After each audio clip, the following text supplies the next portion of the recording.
Welcome to The Intuitive Therapist with Janis R. Cohen, therapist, clairvoyant, empath, and medium. Listen in as she takes a no-nonsense deep dive into real human struggles and how to resolve them. Janis will share channeled information from her spirit guide team, as well as angels and archangels, to help you master your emotional, physical, financial, and spiritual destiny. And now, Janis R. Cohen. Hey y'all, this is Janis Cohen, the Intuitive Therapist, here on the Intuitive Therapist podcast. So glad y'all are with me today. As you know, I love to have guests on. Love.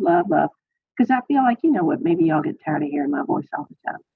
And maybe you want to hear other people's voices, people from around the country with different accents. I think that's cool too.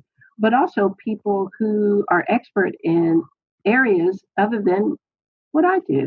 So today I have a very, very, very special lady on my podcast today, Gail Sussman-Miller. She is the Chief Obstacle Buster at Inspired Choice, and we're going to talk a little bit about what all that means. But today, one of the things that, or specifically Gail's going to talk about something that I feel like a lot of people struggle with, really finding comfort and confidence in being able to ask for help. You know, a lot of people feel like it's weird or yucky, or, you know, for most people, asking for help feels kind of ugh. And nobody wants to appear weak or needy or greedy, let alone selfish, you know, constantly asking for help and getting other people to do stuff for them. But the reality is we all need help from others at times in our lives. And so when Gail and I were talking about this, a question that came up for me is, what if asking for help really isn't a sign of weakness or selfishness at all, but a sign of something else entirely, like it's actually a strength? So today, Chief Obstacle Buster, Gail Sussman-Miller, is going to talk to us about how to change your negative perspective about asking for help to a positive one in our podcast. So welcome, Gail. So happy to have you finally on my show. I know you're doing well. You're in Chicago and it's cold as all get out there, and you're just trying to be warm. So I wanted to welcome you to the show, and I wanted to invite you to just tell the listeners a little bit about how you got into this work. You really work a lot with women and helping them feel good about their lives. You know, one of the things that I know about you is that you really specialize in working with women leaders who feel depleted from sacrificing themselves for the sake of others, and in turn they've lost their career joy, and you help them get that back. Tell us how you got into that. Well, first of all, I'm so excited to be here. Thanks, Janis. I just love being in any kind of space with you, virtual or otherwise. Oh, thanks, Gail. I spent some years on and off in therapy in my 20s, kind of retelling the same old stories and, as I call it, mastering knowledge of my wounds. I didn't have a therapist like you, which I had, because that's all we did was just over and over. So November of 97, with the help of my husband, who had done the men's version of this weekend, I went and did a training program for women, a personal growth weekend called Woman Within.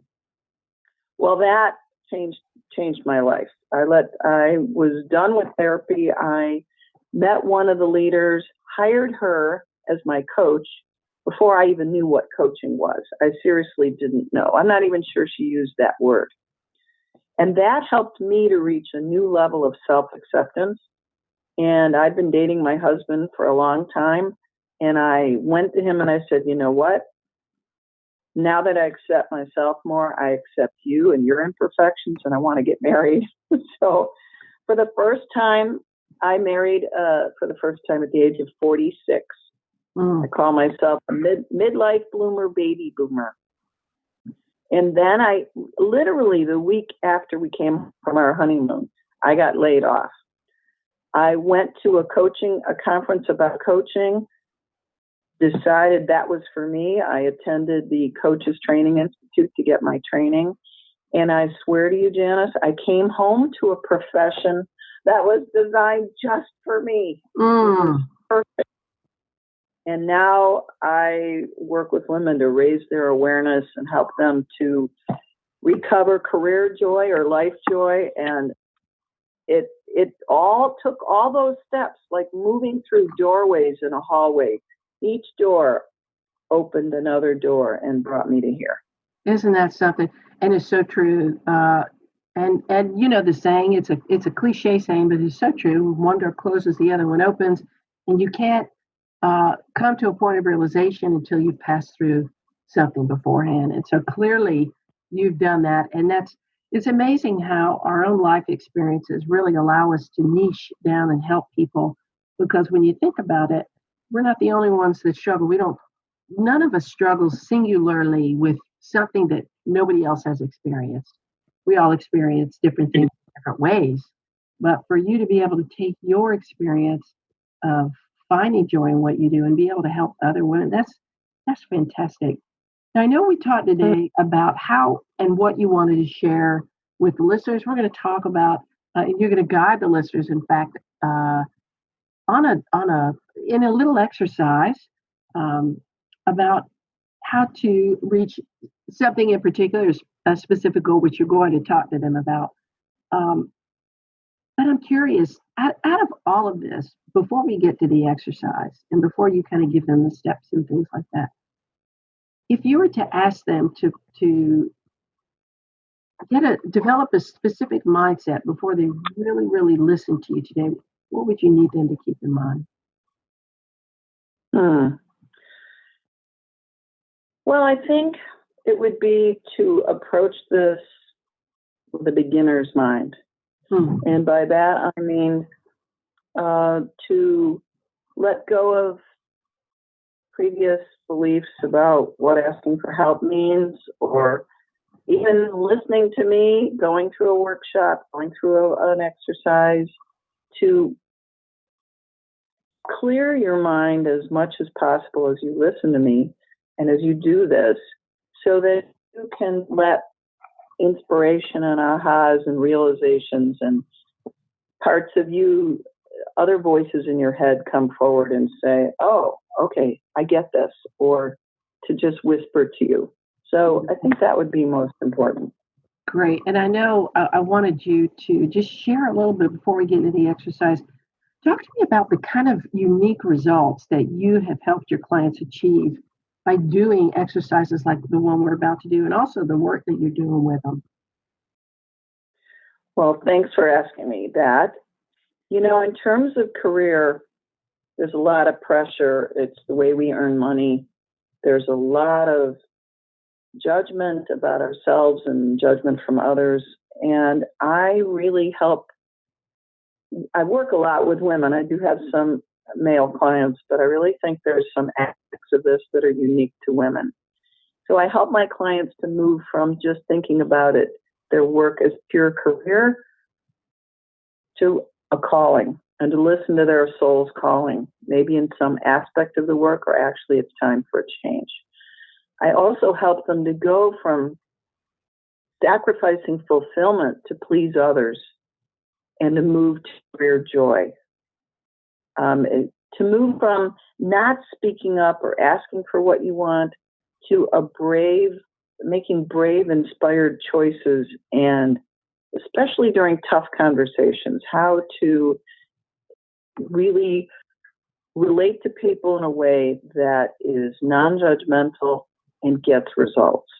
I love how you use the words brave and inspired. I love it. That's awesome, because it's true.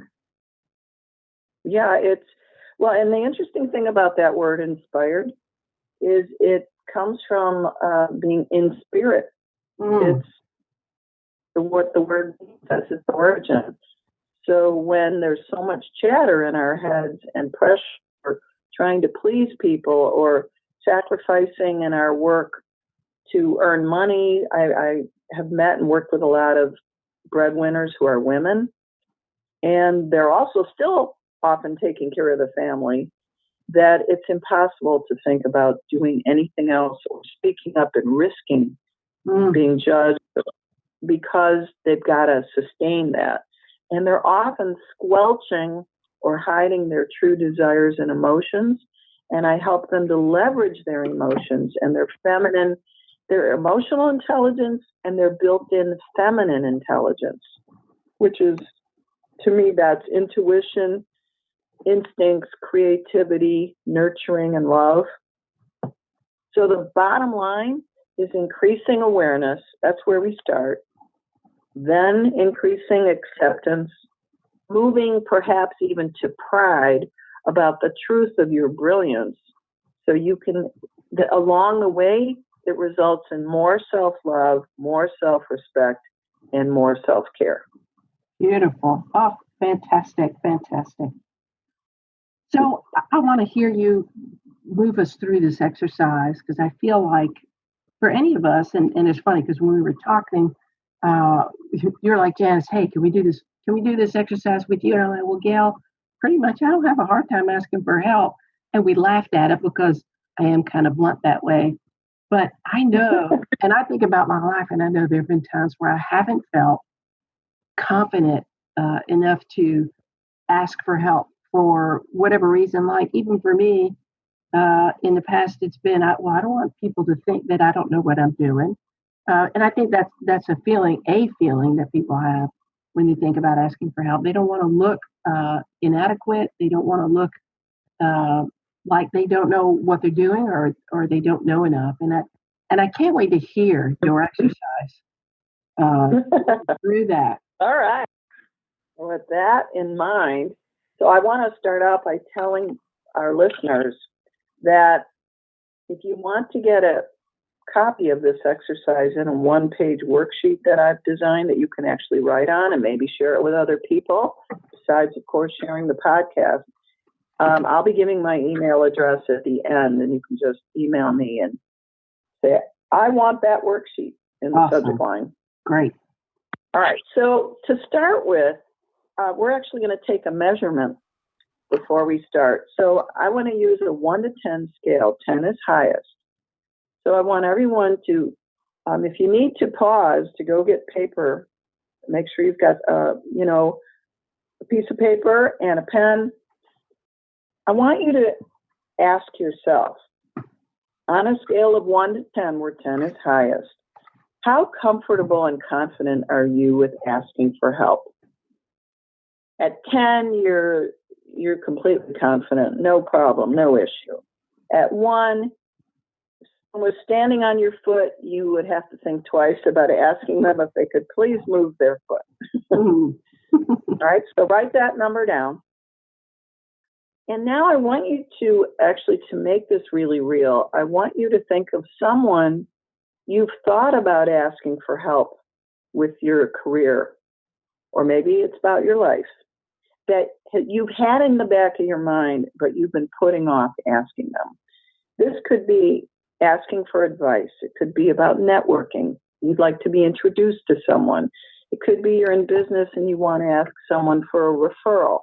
It could be asking your child to take the garbage out. It could be somewhere that you need help. So write down that name. Who's the person you've been thinking, asking for help, but you've been avoiding doing it? And then underneath that, write down what you would ask for, as specifically as you can. Please review my resume. Could you please give me feedback? Could you introduce me to someone? Whatever that is. All right, next, I want you to draw what I call a T-square. It's a 2-column table, just a vertical line down the middle, and then a horizontal line at the top. So it looks like a T. And above that, I want you to write this phrase: I ask for help for the sake of, and then just draw a blank underscore. I ask for help for the sake of. And we're going to start with the left side of this column, and I want you to label the left side with the word me. And next to that, just in parentheses, write myself. And literally, I want you to write that capital M-Y and put self as a second word. You're asking for the sake of yourself. So think about how it feels to ask for help for you. How do I feel when I ask for help? For a lot of people, the immediate reaction is, oh, I sound so focused on me. It's all about me. What will people think? And that's actually a great way to think about this is, what do you imagine people will think when you ask for help? Especially this person. Keep coming back to this example.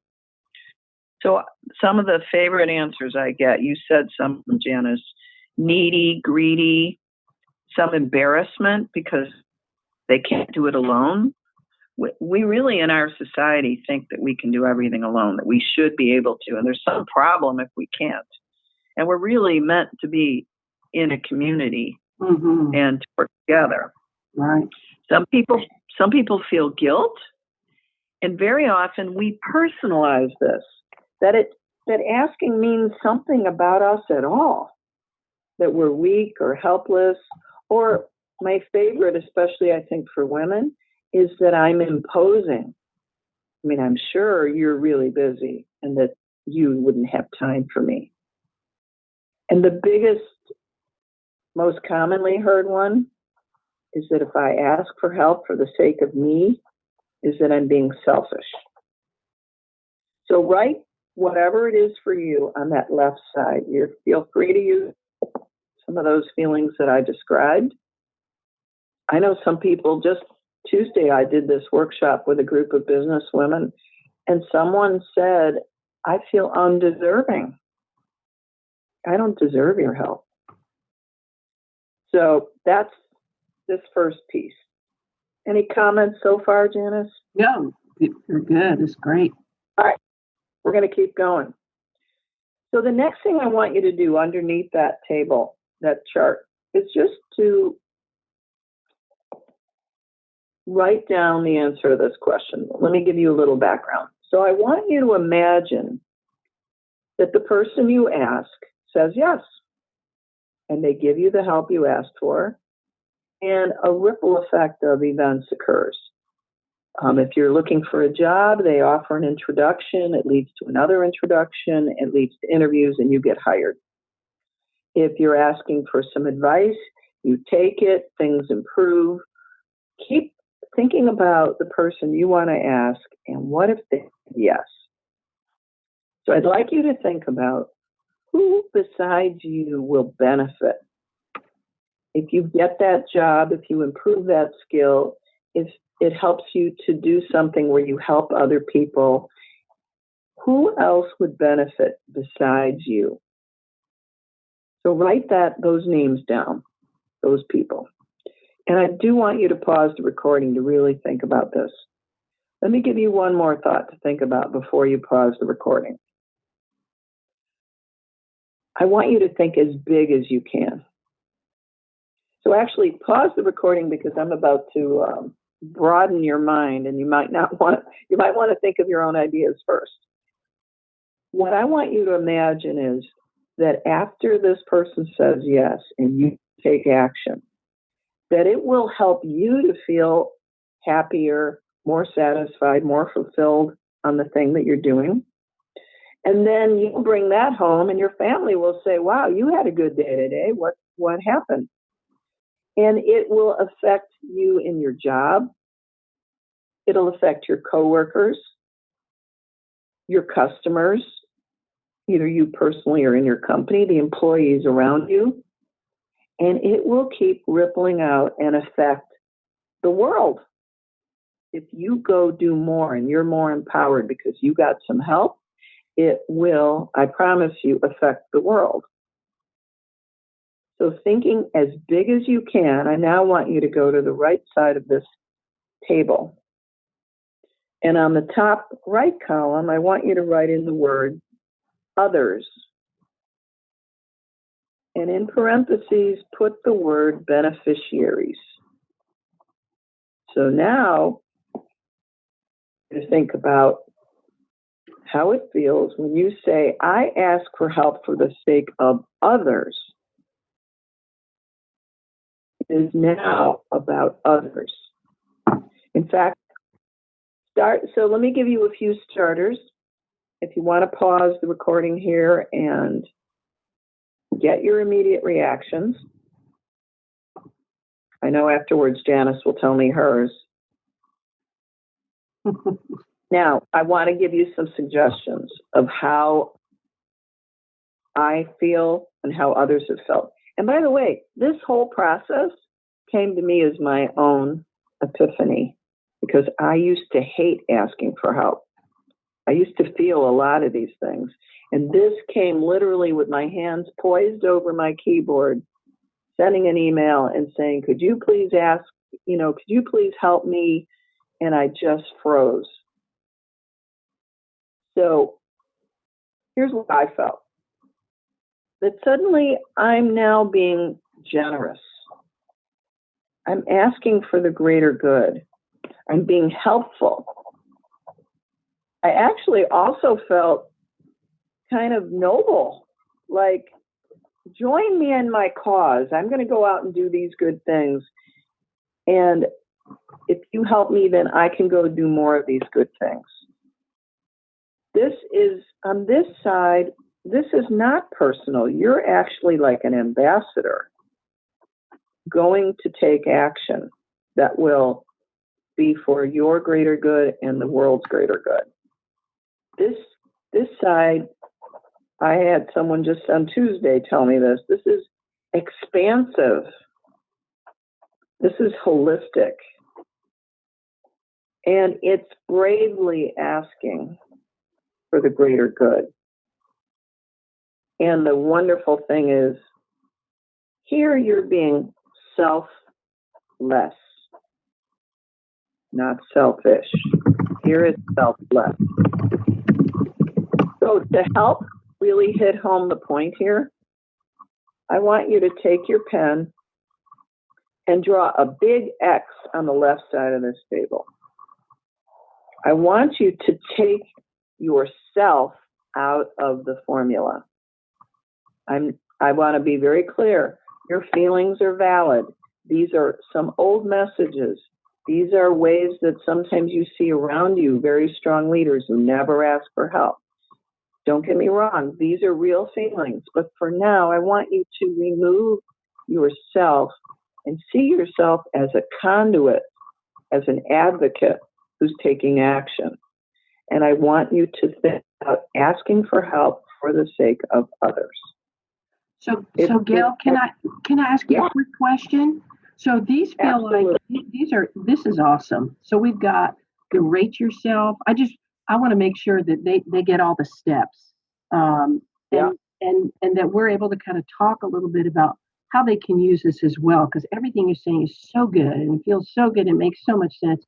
So they first rate themselves, so they think about a person they would like to ask for help and what they would ask, and then they write this T scale, so to speak, and they're writing, thinking about if I could ask, I ask for help for the sake of me, myself, and then others, and then imagine getting a yes. Who could benefit? Are those the only steps? Are there a couple other ones?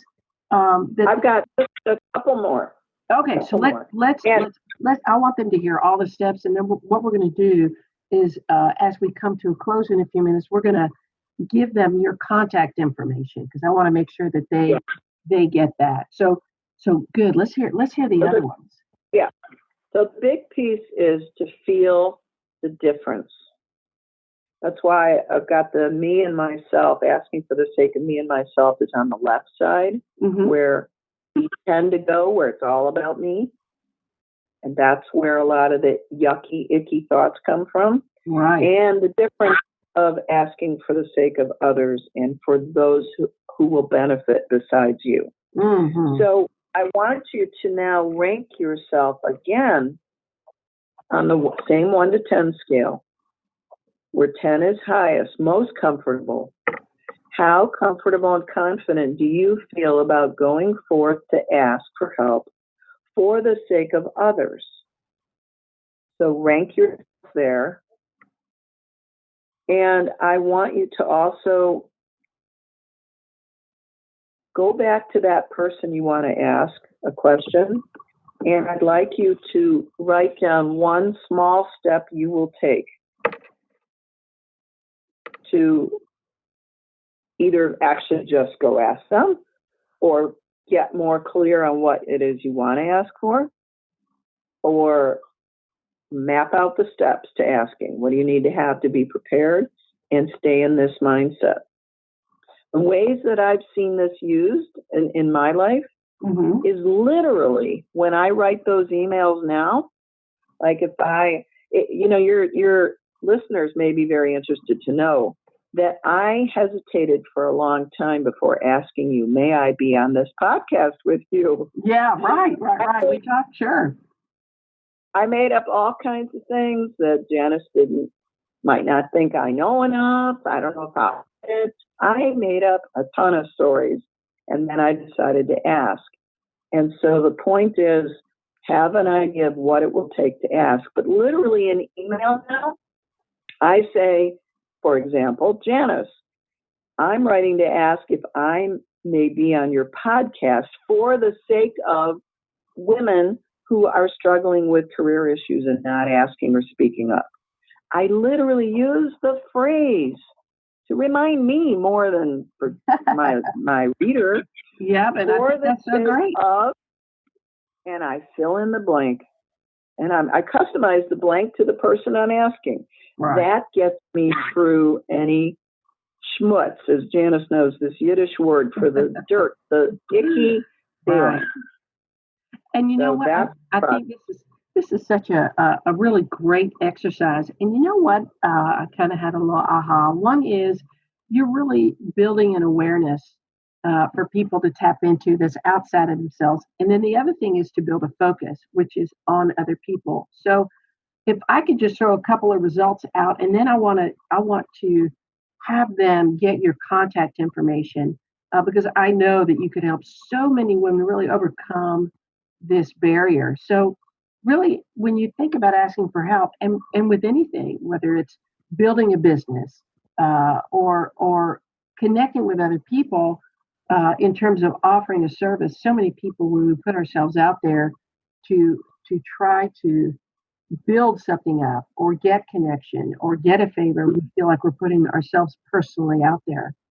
And maybe to a degree we are, but really, ultimately, what we're doing is we're trying to get our services out there. We're trying to connect with other people and help them. And I wrote a couple of things down just in terms of the others and beneficiaries, that other side of the scale, which was, I'd be able to model confidence. It would get easier and easier and easier the more I did it, asking for help. It wouldn't become such a fear-based kind of thing. If I felt that way, people would start to ask me for help to help them because they're seeing me reach out to them. And also, ultimately, to be able to feel connected to other people, because here's the truth. You never know what a connection or a partnership in any way could bring to either of your lives. And so I think for you to create a level of openness and awareness about the possibilities, I feel like I'm a possibilitarian because I feel like, anytime somebody comes up to me with an idea, I'm like, okay, boom, and I'm going in 10 different directions. So I love that you bring that to light for them as well. How do they get in touch with you if they want to do more work on themselves, or if they just in and of themselves want to get the email that has all these steps for them? Yep. So one way is first, let me give you my email. My company name is Inspired Choice. So it's Gail, Gail, at inspiredchoice.com. So that's with a D, inspiredchoice.com. My website is the same name, www.inspiredchoice.com. And for those of you that are on LinkedIn, my ID is all three names together, Gail Sussman-Miller. And, there is the good old-fashioned phone, and we can use that too. It's 477-4012. Wonderful. Gail, I'm so grateful that we finally connected and did this. I've been really, really looking forward to having you on because I love to talk to you too. You have such wisdom and such a level of vulnerability at the same time. And Thank you. I'm so grateful my listeners had a chance to hear you. And my hope is that you will do this exercise. I actually did it while Gail was doing it. And I was excited that I had some ahas. I always love to learn from people. So, listeners, I like I said, I hope today's been helpful for you. If you feel like it has, hop on over to iTunes and rate and review my podcast. If you want to make some specific remarks about a specific episode, by all means, feel free to do that. If you feel like you'd like a reading around anything, love, money, business, ideas, anything, or maybe you're just struggling with something and need help to figure out which direction to go, things to consider, reach out to me at janisrcohen.com. My office number is 404-558-3971. Or if you're ready to take a bigger step and take a deep dive into really reaching the goals that you'd like to set for yourself, already have, but you just can't somehow break through whatever barriers that are there. I'm in. So reach out to me too. Email me, send me a message. Y'all have my Facebook page, The Intuitive Therapist, on Facebook. You can reach me there.